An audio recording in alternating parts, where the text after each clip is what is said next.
All right, we're back at it. Bill's here. Hey, what's happening? We got the dually in the shop. So the last video I did, we did the air conditioner work.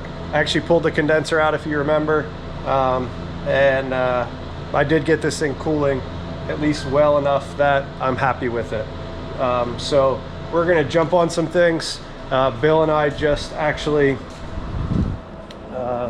pulled this bumper back out. So in the initial walk around, you saw that this bumper was kind of folded up in on itself, and I'll put a picture here right now. But there you can see the bumper was kind of folded in. We hooked a come along to a tree and just ratcheted that thing out. So it's good, ready to go now. That thing's done. I got all the interior stuff in the truck we talked about. We'll get to that. But today we're gonna run through some stuff under the hood. We want to get this thing running. Like I told you, we are going to put a Holley Sniper 2 kit on this, but for now we have to go through it. So let us get set up here and I'll have Bill walk you through everything we're going to do today. Hey, today we're going to play with this thing a little bit. We want to just check out all the quote-unquote advances it was in 85 for emissions. I left working on new cars in 78, but starting in 75, Chrysler came out with lean burn. Everything was aimed toward not only fuel economy, but it was really aimed toward emissions, where they took a lot of power out of a lot of cars. Everybody did it across the board. They had to meet standards for the government to help and lend money to all the companies. A lot of companies were in trouble. Chrysler was in trouble. They were about to go down. Lee Iacocca saved Chrysler for a while. They bought Jeep, which helped a lot and still helps to this day. But a lot of the companies had trouble because of emissions. We ended up having to do sniffer tests on the exhaust. They eventually went to dynos. Shops had to get dynos that had emission stations. Big cost, $50,000 for a dyno, in the floor dyno in your shop. A lot of small shops went out of business. They then planned to have state-run inspection test stations, kind of like Jersey, but on a grander scale. They built hundreds across Pennsylvania. People retaliated and got up in arms and said, no, we're not going to do this. They eventually never opened one station that was built. There was a station near my house as kids. I was 17 at the time, but we would go look at the station. The whole thing was set up perfect, like your local mobile station, but no gas pumps, 3 and 4 bays. All the machines in there for emissions. Dynos in the floor, they never opened one. The people said, no, we're not going to do it. Anyhow, this was even worse because it came from California. California emissions were the toughest in the country at the time. They actually started it. I'm not going to speak bad about Californians. We're going to leave them alone because we like everybody. But California had bad smog and pollution problems because of the location, because of the amount of people. Anyhow, they push for a lot of the stuff that's on this truck, some of which I've never even seen. There's switches and stuff on here. Now, they have an air pump on here. We had air pumps back in the late 70s, 77, 78 maybe. Air pumps pushed air into the exhaust manifolds to cool the exhaust valves and to cool the exhaust temperatures. We had catalytic converters. Cadillac converters. Cadillac converters. We went through a lot. I had to be emissions tested, emissions certified, not just state inspection. That was different. That was safety. I had to get emissions certified. We had a sniffer machine we had to stick in each tailpipe of the car. Recorded the serial numbers, recorded all the emissions. If the car failed, there were certain year cars that were exempt. Most cars had to pass. If you didn't pass 2 or 3 times after spending certain amounts of money on the car, they would issue you a waiver. Your car got waived because you had tried to fix it, but you couldn't fix the problem. Eventually, they wanted to do away with these cars. There was a program where these cars got traded in. They actually destroyed the cars and you got paid money for them. Cash for clunkers. Cash for clunkers, but it was even worse. They made sure they would never run. They poured stuff in the engines and locked everything up. They were crushing. They would crush this truck. Absolutely. They would just crush it. They would seize the engine, seize the trans, crush the truck. Without a doubt. There was no opportunity to save the old stuff. You couldn't. People fought to save it. Yeah, now some of it was junk, right? Like, who wants a 89 Corolla? But they were aiming too at classic cars. Yeah, exactly. At classic cars. They wanted to get it at all. And people stood up and said no. Yeah, and that was a federal exercise, by the way. So it wasn't just PA or California. Nope. And by the way, even Californians hate California. I could say that because I used to live there, and I could say that because I have a lot of friends there. Exactly. I don't like California. I don't care what Bill says. I will never live there again. That's why we're in Florida and talking about no emissions. Like, we weren't even allowed headers. You could not change the exhaust system. When a car came in, you had to do a visual inspection. If everything wasn't present under the car, immediate fail. You didn't even have to sniff test it. You could look under there and see a test pipe. A cat was replaced with a test pipe. Place I worked, I won't name it, we had a exhaust machine. I made many test pipes because people thought they might be having trouble with Well, the they were converter. just for testing, though, off-road use only. Absolutely, Yeah. absolutely. That's all. But anyhow, emissions was terrible. The fuel crunch hit, so they wanted to save more gas. The emissions didn't save fuel, and I don't think they saved emissions to the effect that they wanted to. Let's put it that way. I mean, everything. But they had to start. Yeah, everything has to start somewhere and evolve. Back right? at the time, this was state of the art. Yeah, it was for the sure. best they had to offer. The engineers had to offer. Yeah. Now the thing about Pennsylvania today is and we're not in PA anymore, right? But if you have a car that you drive 3,000 miles or less every year, it doesn't matter what year it is, you're emissions exempt. If you're under $3,000 and you roll up to this shop to get your inspection and emissions done, you get a safety and a visual emissions, a safety inspection and visual emissions check, but you don't have to run it through the computer. That's right. It's like $8 for that stupid test anyway, but nonetheless, like, you don't have to get it done. So Also antique and classic cars. exactly, exempt. that's right. So if a you're lot of guys 25 went and years, got classic tags if your car was old. right, You shined it yeah. up and you took pictures of it, and Now, technically, you're still supposed to have a visual emissions, and everything that was there from factory is still supposed That's to right. be there.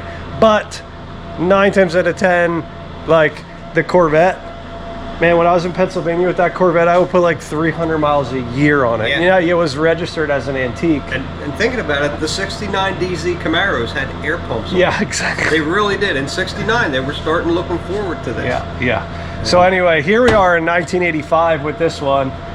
Do you want to walk through some of the funniness? And the thing to remember about this truck is that if you look at the RPO sheet, the list of the codes, the ordering codes for the features, factory features on this truck, one of them is California emissions. And even to this day, there are still California specific CARB specific That's right. requirements. It's California, you know, emission requirement stuff that sort of dictates what the rest of the country has to do.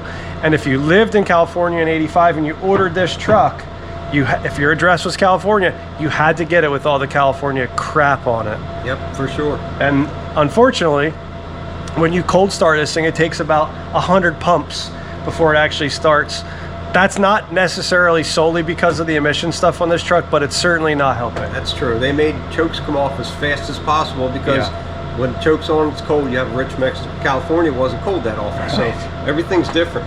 A lot of the base plates on the carburetors, where you have normal air idle adjustment screws, they were gone. We didn't have air adjustment idle. They were set at the factory, and they put steel plugs in. Yeah.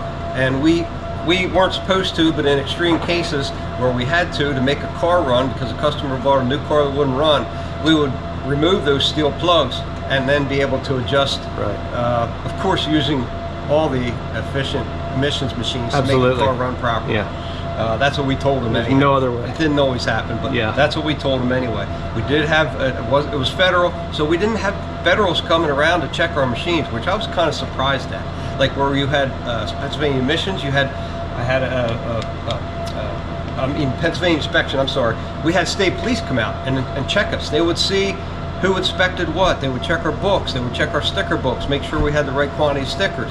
They would interview us and talk to us all. Very nice guys, but they monitored that. We did not have federal monitors at that time when I was Right. doing the emissions. And they still kind of are doing that, right? Because, I mean, you can go on the Facebook Marketplace right now and buy inspection stickers in True. Pennsylvania. Absolutely. Now, sometimes they're just fake, and they're fake stickers with fake numbers on them. And if you drop, to be clear, we're not condoning this. No, we don't. We didn't. I never did it. No, I never did it. I always took my cars to a shop that needed to go to a show. We did the things, right? But there are people who can't afford and know they will fail Yeah. inspection, but they have to drive their car to work and in order to pay for their car and pay to put gas in their car, they have to go to work. For sure. And the only way they're going to get to work is by going through the inspection and emissions, or risk getting pulled over. And in PA, you will get pulled over. Now they have cameras on the cop cars that will actually take pictures of the cars, and if there are out-of-date stickers for registration or inspection or emissions, they'll pull you over. They're identified. Yeah. Yep, and they know who you are. They know the car. They know exactly what it was. That said, you can get stickers. Again, I'm not condoning this, but they are out there. A lot of people know people who will, do what they need to do. Sure. Don't do it, is what I'm saying. It is a bigger fine to do that than it is just to get the fine. But some people are willing to take that risk. Yeah. At a point, they did relax. Headers were allowed. Now, and then we had a big fight, and thanks SEMA, Special Equipment Manufacturing, who fought for a lot of the aftermarket products, so you wouldn't see 1/100th of what we have now available to purchase. And back then, it was a big deal.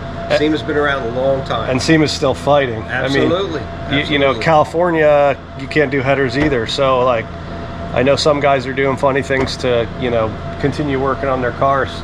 Just move, folks. Yeah, move. Really. Go to another state. The trick is, don't move and think that you can keep voting the same way you've been voting. Like, you got to really think about it, right? Change means change. That's it, exactly. I'm not saying this is a Democrat or Republican thing. It's not that at all. We're talking about cars. That's it. This is like, if you're passionate about this like we are, become involved, do the things that you need to do. In any case, why don't we walk around this and talk about the pump and the lines and all the valves and EGR and stuff, and then we're gonna put the camera down, we're gonna do some things to the truck, and we're gonna make it run better. So let's just do a quick walk around. Cool. This down below the alternator was the air pump, and it's driven off the pulleys, the crank pulley, came up through valves. You can see the valves come across. There's vacuum lines to these valves. These valves would come on when the engine reached a certain temperature, or when the engine reached a certain vacuum. You'll see a hose going across to the other side and a hose coming over to this side. There's more valves. These valves allowed air when the pump was running. Once the engine computer told the pump when to start, when the valves open, with vacuum, with temperature, with heat. This one actually isn't even computer. No, it's not. This one's all vacuum. This has vacuum, and there's temp sensors. See, there's temp sensors in here. Basically, it's not really a sensor, but it kind of is. It's like a valve that opens and closes according to the temperature of the water. This will open and close. And then that open and closure will change a valve inside here that opens and closes vacuum to the carburetor, from the carburetor. So once this reaches temp, carburetor vacuum would then come out and go over through your pump, open your pump up, open your valves up, then it would shoot air. You have every cylinder on the exhaust manifold, you had a tube that went in, and it blew cold, fresh air into the cylinder on the valves. You have one for each cylinder. Right back there, kind of hard to see on this, but the cooling effect was supposed to calm down the exit temperature heat. It changed. It just mixed more air with exhaust. More air, but it also changed the amount of the density coming out, because diluted the exhaust. Water, diluted the exhaust with air. Yeah. And prepared it to get down to, this has cats on it, prepared it to get to the cats. The cats would heat up after the engine heated up, and then you know the whole cat story. And it's got even this valve here to open and close a flap inside the air intake for idling down and reducing air and going lean and rich and all this crazy stuff.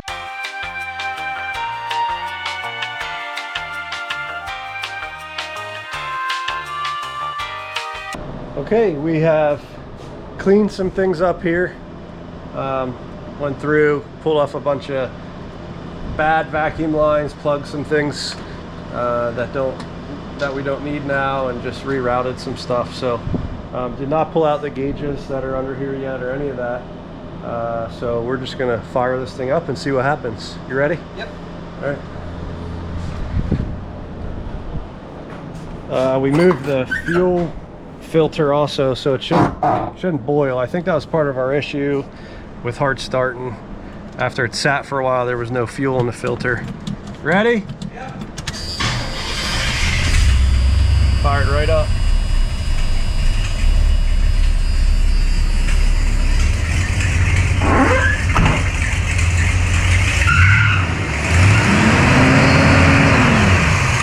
If you turn right over, it's hard to sound better. Silence screw.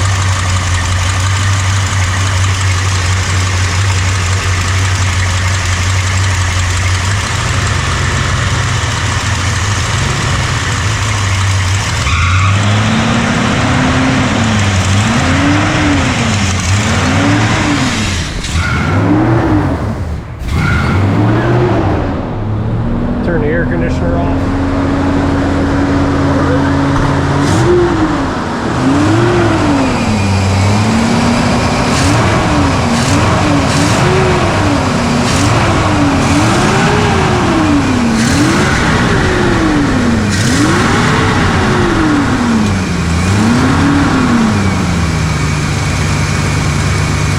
Hell of a lot better already.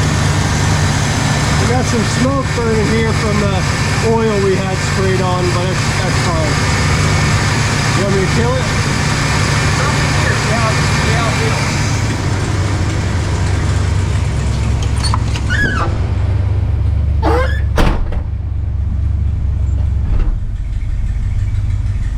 Already a lot better. Yeah, much better.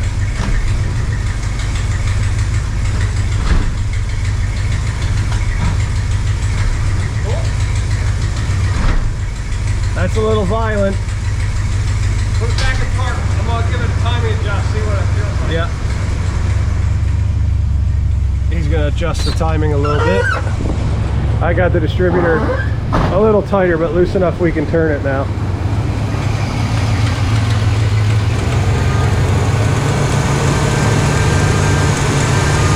Give it a little more. I'm gonna pull it up until this is a little.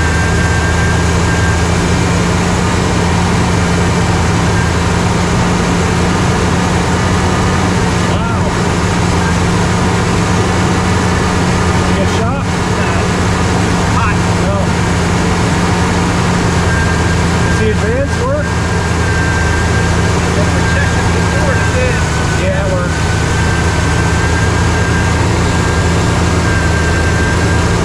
Right there. Shut it off, see if it restarts. Make sure it doesn't restart hard. Then we'll adjust the idle. All right, so let me shut it off and see if it starts, then we'll take care of the idle. Well, it didn't diesel. Ready? Yep. Alright, hold on. Too much.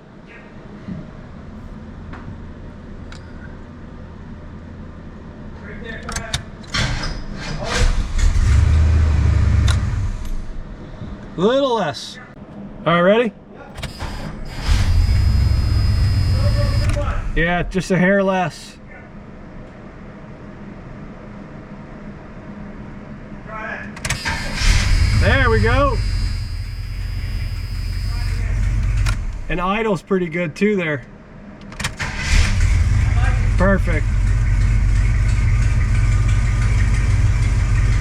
Let's turn the air on, see what happens.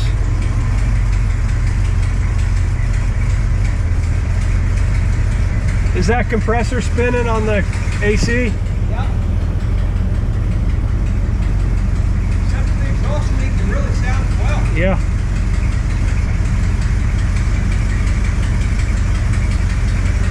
I'm just gonna let it run, get up to temperature.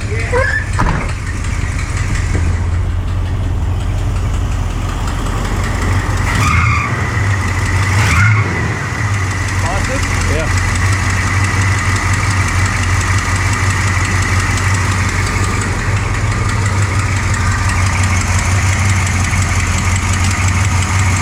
I feel good about it. I do too.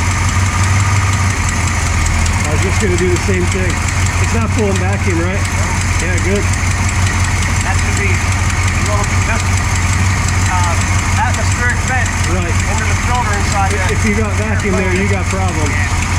Yeah. So aside from that vacuum leak on this side, I mean, The exhaust leak. sorry. too. Not near as bad as that. I can see the gasket on that side. It looks a lot better. Yeah. But either way, we'll take care of both of them. Let's check the temperature.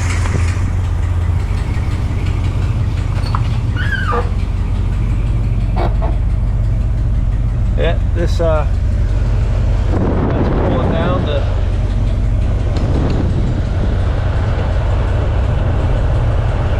60 degrees. Doing what we wanted to do.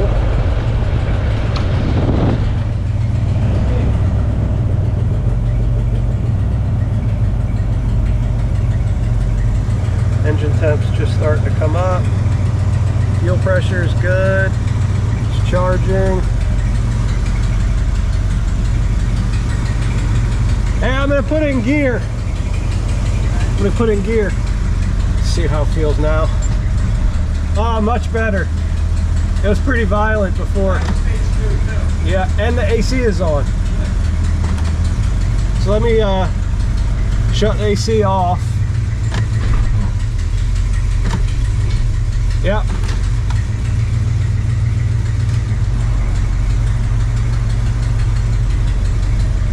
Anyway, it's cooling and it's running good, staying cool. Not even sure if there's a thermostat in it, but that's fine. All right, I feel pretty good about it. So that's probably all we're gonna get done for today. Plenty more to do and plenty of time to do it. At least we know it's healthy and doing what it's supposed to do. So yeah, I think it's time to order the AC parts. I need to get this interior swapped over and done.